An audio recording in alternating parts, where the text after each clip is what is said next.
a final effort at the Capitol fails to move a gun control bill through the Senate. That you have to have some restrictions on people on how they access these weapons. The push, just one part of the call for action after the tragedy. I want to save other children. I want to honor her life, her legacy with action. We look at efforts to move forward in Uvalde and at the Capitol as we approach the one-year anniversary of the deadly school shooting. And a bill to ban certain healthcare options for transgender minors heads to the governor, how the legislation is already having an impact even before it becomes law. Plus, we show a state lawmaker video from a Texas school at the center of abuse allegations, why our investigation has him talking about the need to change state law. Produced from the Capitol in Austin and airing statewide, this is the award-winning State of Texas. Hello, and thank you for joining us. I'm Josh Hinkle. Wednesday marks 1 year since the deadly mass shooting at Robb Elementary in Uvalde.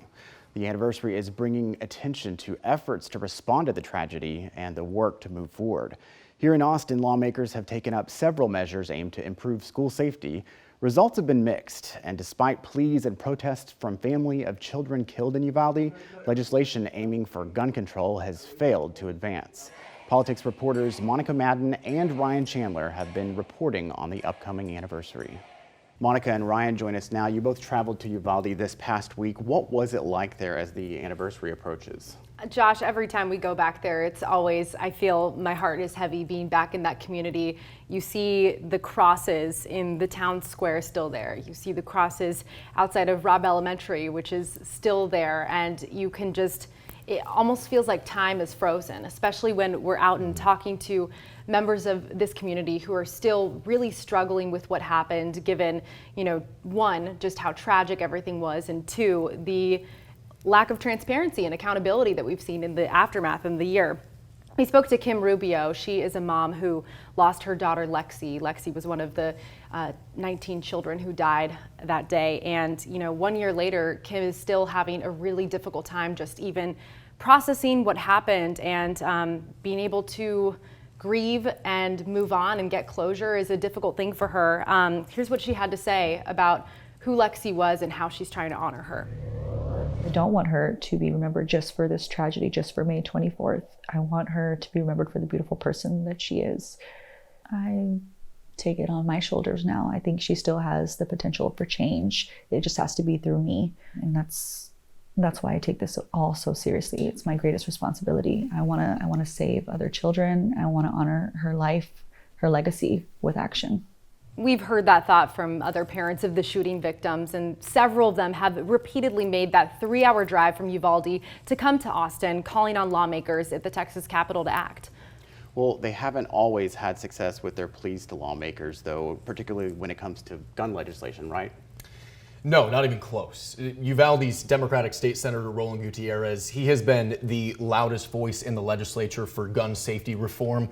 He's filed well over a dozen bills targeting specifically firearm safety, firearm storage, firearm purchasing, whether it's increasing the age to buy a semi-automatic AR-style rifle to 21, or requiring safe storage, or closing what he calls gun show loopholes. But none of those bills, not only did they not get a vote, they didn't even get a hearing throughout the entirety of this legislative session. So we saw on Thursday night, he made one last-ditch effort to try to amend that raise the age bill onto another firearm-related bill in the Senate. Republicans did block that amendment, but he made an impassioned speech about what he has been through advocating for these families, and about the efforts that those grieving parents have made to try to advocate for that legislation as well.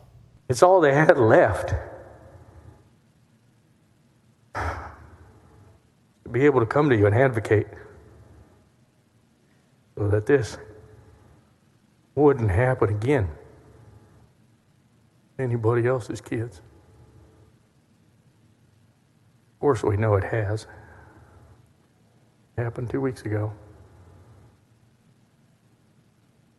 So I get what you guys have to deal with back home, and I get that you have to go and run for office. Sometimes you just got to tell those people to go to hell. And you're here to protect kids. And that's all that matters. Senator Gutierrez acknowledged that Thursday was likely the last chance to get the raise the age legislation passed this session. The bill he was trying to amend aims to toughen the penalty for selling or giving a gun to someone who is prohibited from otherwise possessing a firearm, and that passed with unanimous support.